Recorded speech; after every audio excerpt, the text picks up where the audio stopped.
আসসালামু আলাইকুম। ঈদ মোবারক। দেখেন আজকে ঈদের দিন সকালবেলা একজন লোক মারা গেছে, খবর আসছে। এক্ষুনি আমার যাওয়া লাগবে। ঈদের নামাজ আমি অন্য জায়গায় পড়তে হবে। হ্যাঁ, এই হচ্ছে আমাদের এলাকায় এই যে এই সব গরু জবাই করা হবে, কিন্তু আমি চলে যাচ্ছি অন্যের বাড়িতে। ঠিক আছে, তো সবাই দোয়া করবেন। এটা যাইতেই হবে, কিছু করার নাই। ঠিক আছে, এই যত ড্রাইভার আছে কোম্পানিতে সবাই ছুটিতে আছে, ঈদে আছে।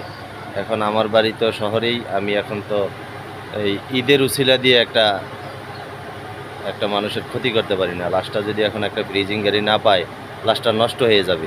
তো এই জন্যে আর কি যাওয়া। তো সবাই দোয়া করবেন। আমার ঈদ, প্রত্যেক ঈদ আমার এইরকম মৃত বাড়িতে, মানুষের বাড়িতেই হয়। তো সবাই দোয়া করবেন। তো এই হচ্ছে আমার এলাকা। আমি এখনই রওনা দিচ্ছি।